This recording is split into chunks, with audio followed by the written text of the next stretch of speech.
Kabar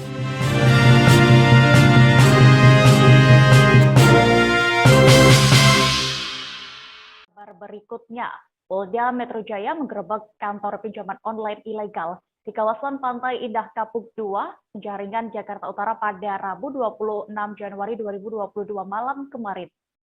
Penggerebekan dilakukan tim Ditreskrimsus Polda Metro Jaya pada sebuah ruko berlantai 3 di kawasan Pantai Maju Berjama.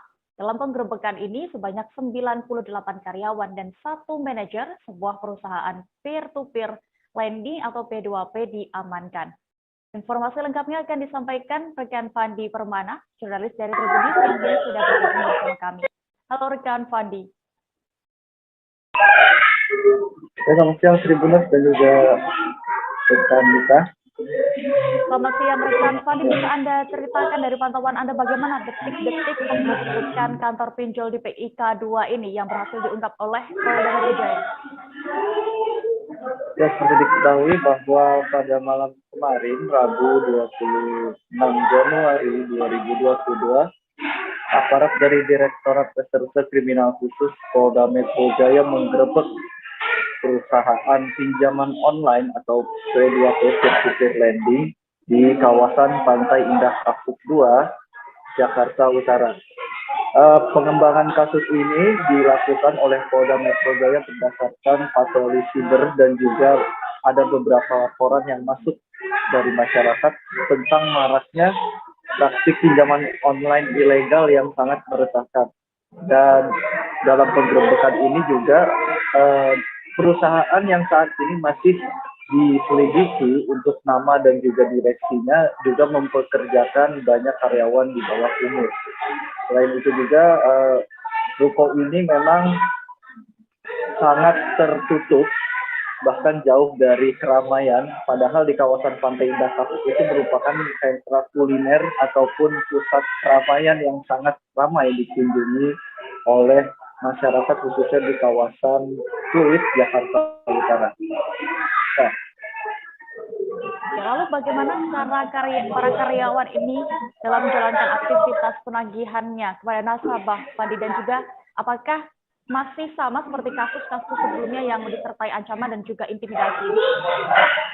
Ya, saat penggerebekan yang langsung dipimpin oleh Kabid Humas Polda Metro Jaya, Kombes Pol Endra Zulfan, bahwa saat diinterogasi kebanyakan karyawan ini memang melakukan collecting atau penagihan secara online maupun menghubungi nasabah melalui WhatsApp ataupun aplikasi yang sudah dipasang dalam perusahaan itu.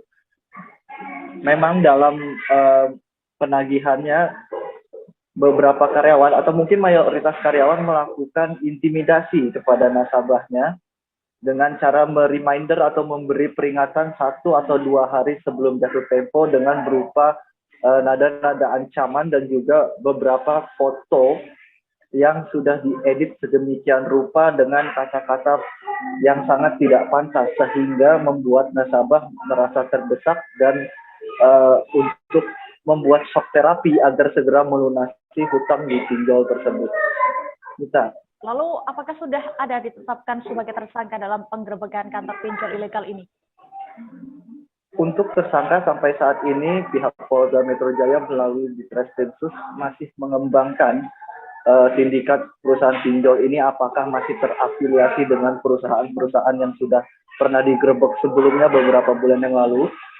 Dan saya juga tadi sempat mewawancarai Kombes Pol Endra Zulfan bahwa tidak menutup kemungkinan akan bertambahnya tersangka lain, diantaranya memang direksi dari perusahaan ini masih diburu oleh tim Siber Polda Metro Jaya melalui Ditreskrimsus dan juga melakukan pendalaman terhadap aplikasi, di mana di sini ada 4 aplikasi pinjol, diantaranya ada yang bernama Dana Aman, Uang Rodi, Pinjaman Terjamin, Go Kredit, Dana Induk, Dana Online, dan lain-lain sebagainya. Dan Endra Zulfan juga mengatakan bahwa pihaknya akan terus melakukan patroli siber untuk memberantas sindikat perusahaan pinjaman online yang masih membandel, di mana pastinya perusahaan pinjaman online ilegal ini tidak terdaftar di Otoritas Jasa Keuangan sehingga banyak dalam praktik penagihannya ini mereka menetapkan bunga dengan berlipat ganda. Dan dalam penggerebekan kemarin diketahui biasanya perusahaan pinjol ini menyediakan dana pinjaman cepat mulai dari 2 juta hingga 10 juta, di mana nanti penagihannya akan diperingatkan tiap bulannya dengan bunga yang sudah ditetapkan oleh pihak perusahaan dan memang akan mendesak nasabahnya yang tidak akan mempunyai pilihan lain untuk selain menyepakati bunga yang sudah ditetapkan tersebut. Mita. Baik, terima kasih rekan jurnalis kami dari Tribun News, dan berikut ada keterangan dari Kabid Humas Polda Metro Jaya, Kombes Pol Endra Zulpan selengkapnya. Dari tim Polda Metro Jaya, dari Direktorat Kriminal Khusus, telah melakukan penggerebekan terkait dengan kegiatan pinjaman online ilegal. Kegiatan ini diselenggarakan secara ilegal karena tanpa izin dari OJK. Kemudian mereka yang dipekerjakan pun kebanyakan anak-anak yang berusia muda, bahkan di bawah umur. Tentunya juga ini kami mengimbau kepada orang tua agar betul-betul mengawasi anak-anaknya dan memberikan pemahaman terkait dengan kegiatan pekerjaan yang ilegal. Tentunya ini ada dampak hukumnya, kegiatan seperti ini melanggar undang-undang yang ada, baik itu undang-undang perlindungan konsumen maupun undang-undang ITE. Terima kasih.